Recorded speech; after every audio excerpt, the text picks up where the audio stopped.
Go back to Africa."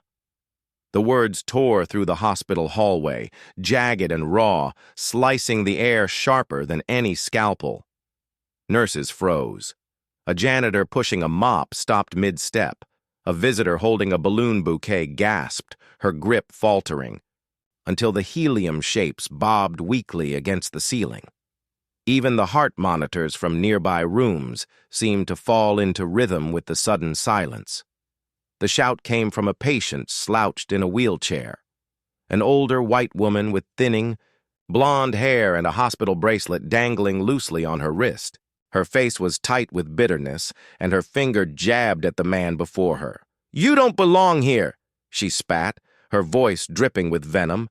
The man in her line of fire was Dr. Malcolm Reed. His tall frame filled the corridor, his dark blue, scrubs wrinkled, his stethoscope still looped loosely around his neck.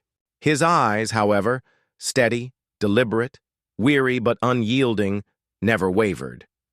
For a suspended moment, the entire hallway held its breath.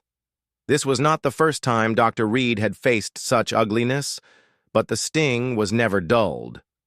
Racism, no matter how familiar, always found new ways to feel like a punch. Still, his posture didn't falter. Slowly, almost ritualistically, Malcolm placed the clipboard in his hand onto the counter beside him. He folded his hands in front of him, and when he spoke, his voice was quiet, yet it carried like rolling thunder.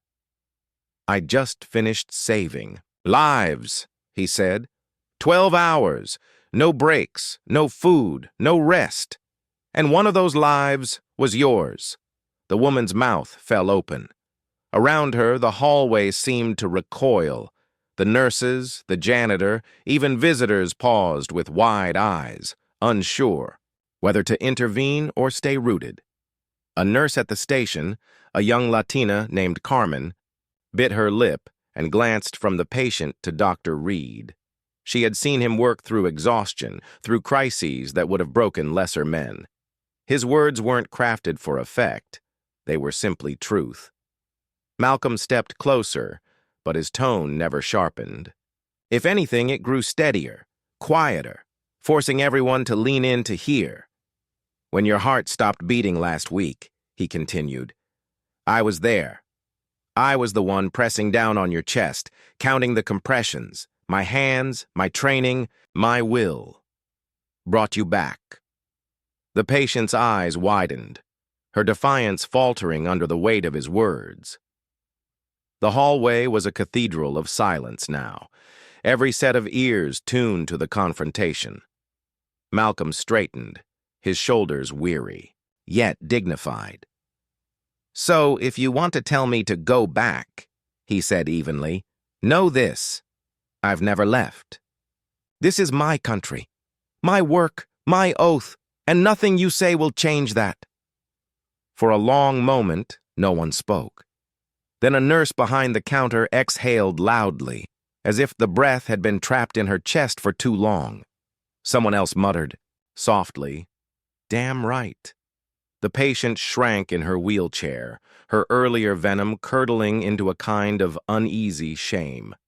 And the hallway, which had frozen at her outburst, slowly began to stir again, but not as it had been. Something had shifted. The confrontation lingered in the air, even after the woman was wheeled back to her room. Whispers floated down the hallway like smoke, rising in little bursts and then dispersing. Dr. Reed returned to the counter, picked up his clipboard, and began writing notes with mechanical precision. His jaw was tight, but his hand didn't shake. "Dr. Reed." Carmen's voice was soft, hesitant. "You okay?"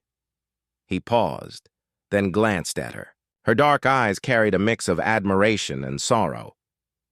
"I'm fine," he said quietly. But they both knew fine wasn't the truth. Malcolm had walked this road before. Racism wasn't new. It had followed him from childhood classrooms to medical. School amphitheaters whispered in dorm rooms and shouted across emergency wards. Sometimes it came subtle, a doubting glance, a mispronounced name. Sometimes it came like this, Raw, unfiltered, impossible to ignore, but it never grew easier. He signed the chart and exhaled. "She's scared," he muttered. "Fear makes people cruel." Carmen frowned. "Fear doesn't excuse hate." Malcolm didn't reply.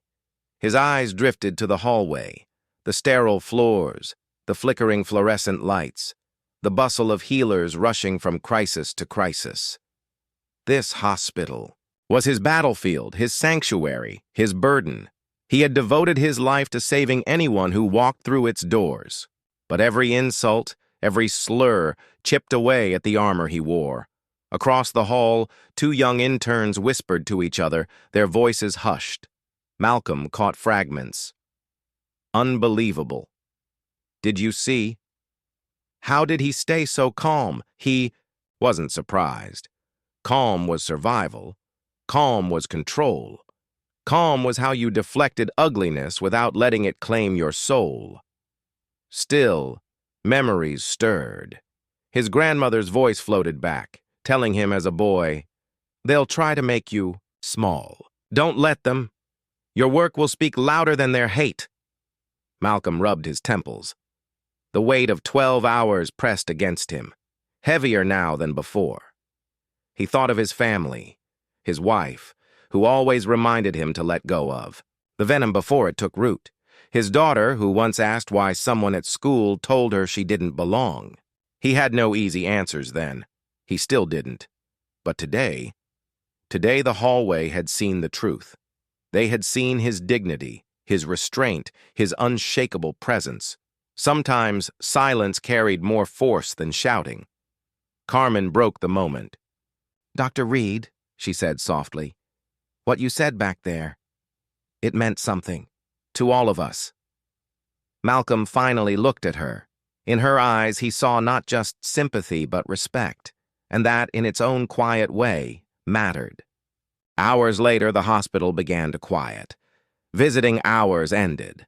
The hum of activities slowed to the steady rhythm of monitors and night shift footsteps. Malcolm stood by a window, gazing at the city lights blinking against the dark. He could still hear the woman's words echoing in his head, venom laced with centuries of history. But louder still was the memory of the silence that followed his response, the silence of people realizing that dignity will always speak louder than hate. He closed his eyes, exhaustion washing over him. But beneath the fatigue, there was resolve. He thought of his ancestors, people who had been told the same words, in harsher times, with harsher consequences. People who had endured chains, laws, violence, and still found ways to stand tall. His very presence here, in a hospital coat, holding lives in his hands, was proof of their resilience. In the cafeteria, a group of nurses recounted what they had witnessed, shaking their heads in disbelief at the patient's cruelty, but smiling when they recalled Dr. Reed's calm strength. His words were already becoming a story, one that would echo in these halls long after the night ended. And in her room, the patient lay awake, staring at the ceiling.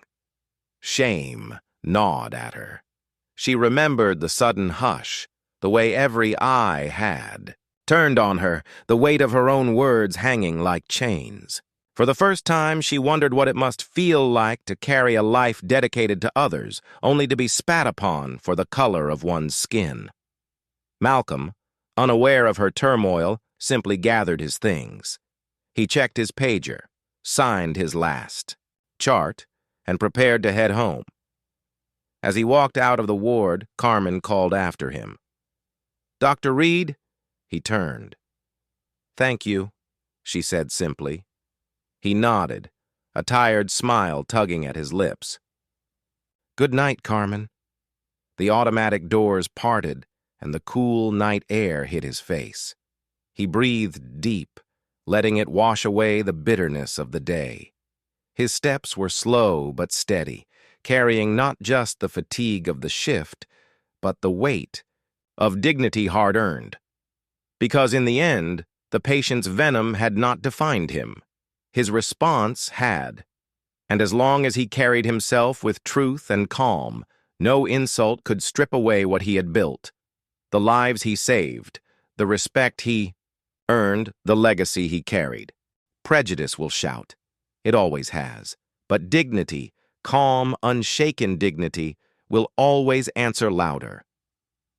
In the sterile halls of a hospital, where life and death trade places by the hour, one man proved that hatred can be disarmed not with rage, but with truth. And the echo of that truth still lingers, long after the words that tried to wound have faded into silence.